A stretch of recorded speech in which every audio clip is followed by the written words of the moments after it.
And look, if the government can tell us we have to take a vaccine, all we know is they can put us in jail. If they can destroy us economically because we didn't take it, we don't have a country or a society that I think most grassroots or most Republicans want to live in. Your organization has achieved a significant dent in vaccine mandates. We didn't do the science. We didn't do the clinical trials. We didn't do the post safety. But one thing we know it's rare. Hi, we are at the Republican Party of Texas State Convention in Houston, and I'm Rebecca Hardy, the president of Texans for Vaccine Choice, and we have been blessed with Don Huffines here in the booth for a quick interview, so thank you for dropping by. Oh, thank you, Rebecca. I appreciate being here. Well, and why don't you tell people the big election that you just won and what race you're going to be on the November ballot for? Oh, thank you very much. On March in the regular scheduled primary, I won, and now I'm the nominee, the Republican nominee, to be the next comptroller for our great state.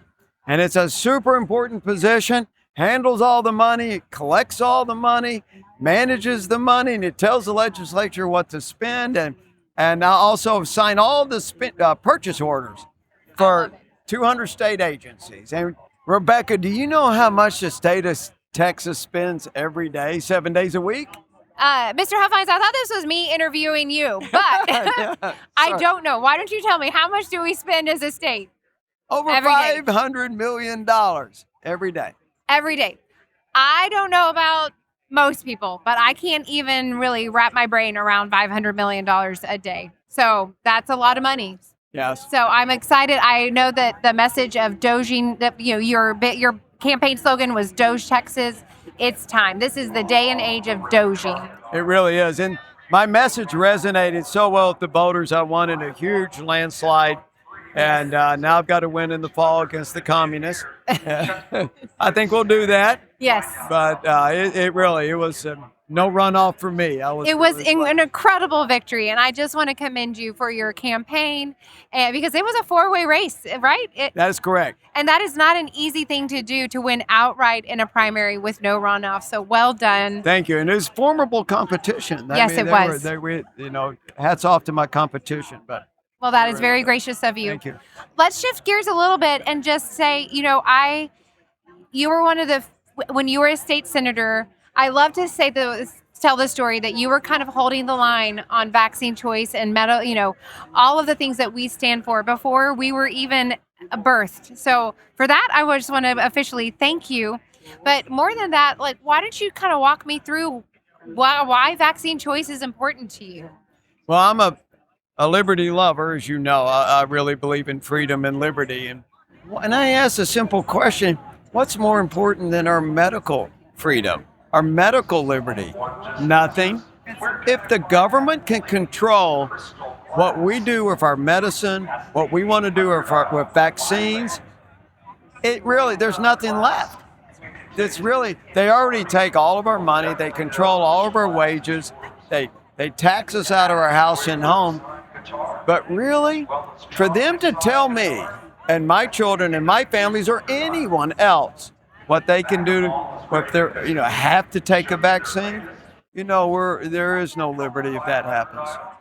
That is the most bottom line way to phrase it. If they can force inject your body, then what freedoms do we have? I love the way you put that. Well done. Let me ask you this. You say you're a liberty lover, and what you're known for is really engaging the grassroots. And it's so impressive and inspiring, frankly. So tell me a little bit your thoughts on why it's important for conservatives to stay engaged in this fight specifically. Well, I can't think of a more important fight to be in.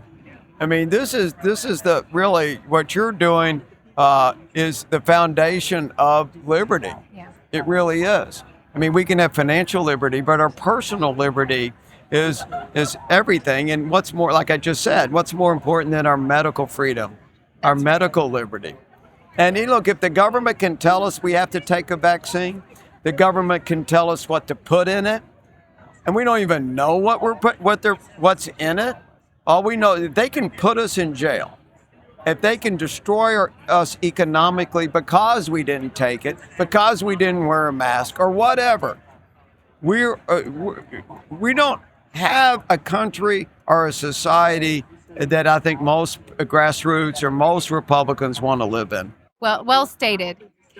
And let me ask you this: what have you heard from, either your former constituents or your now future constituents about either vaccine-based discrimination or vaccine injury that you've really taken to heart as far as your political philosophy?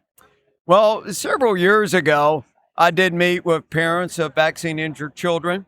Met with different doctors over the years about it, and it's just heart wrenching. It is so sad when you see, that. Well, my son died within 3 days of getting the vaccine. He might have been 8 months old or 6 months old. I met with those people, and I knew some of them, one couple particularly personally. But then you meet with others that they're just lifetime injured. A lot of injuries, back injuries, vaccine injuries, where they were all normal before they had the vaccine, and now they're not. Now those children have to be taken care of for the rest of their lives. And I mean, what is more horrible, a tragedy than that? All are preventable. It's all preventable. And there's no recourse or very limited recourse for people that are injured in the process. It's certainly you and your listeners know about. So like I said, to me, it's just like if you're gonna fight for freedom, or you're gonna fight for liberty, there is nothing else more important than this. I hope you don't say that to all the booths, Don. No, I don't, because it's not true in all the booths. It's only true in this booth. I love it. Okay, well then let's kind of wrap things up here. And what is your message to the grassroots army that Texans for Vaccine Choice has built? So just as your final message to us. Oh, to your army? Yes. Okay. Just know that what you're doing matters. It really does. It matters. And I don't know what y'all say when you debate the topic with others, but all these shrill big government people, they're all just shrill. They hate Republicans, they hate liberty, they hate freedom. They're really just haters about everything, and they're communists. They just want more and more control. But what are they so scared of? If their children have been vaccinated against the measles, that's all this shrillness about measles now. Well, if your children have been vaccinated, why do you care? What are you so scared of? It's the same always was of COVID and everything else, which was a complete lie, and all those lies we were told. Well, what are you so worried about? Why do you want to force somebody to get the vaccine? You're vaccinated. It's supposed to work. Obviously, if you're concerned, it's because you don't think it works. So why would I be taking something that might not work, right? And have the risk of it? Yeah. I mean, there's no common sense in the process. And what's it, 72 more? I'm not going to, how many vaccines. But here's one thing I want to point out is that we all know that the COVID vaccine is pretty well unarguable was man-made. The question is who made it and who let it out. Why isn't the world upset about that? Why aren't the press printing articles about that every week? Why aren't people in jail? Yes, 100%.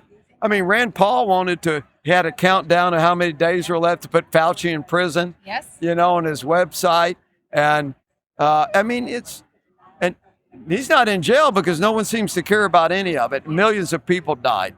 And so it's either from the vaccine and the ramifications of that or the virus itself. So anyway, I tell your grassroots, tell your supporters, they're doing God's work. Well, thank you so much for stopping by. I'm one of your biggest fans, and so I'm just honored that you popped into our booth today, Don. Well, thank you, Rebecca, for everything you're doing, and everybody out there support vaccine choice. Thank you. You're welcome.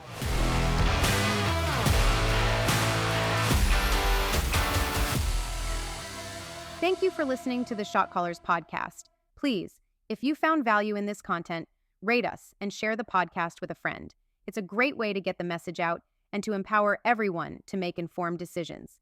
Until next time, never forget, we are the Shot Callers.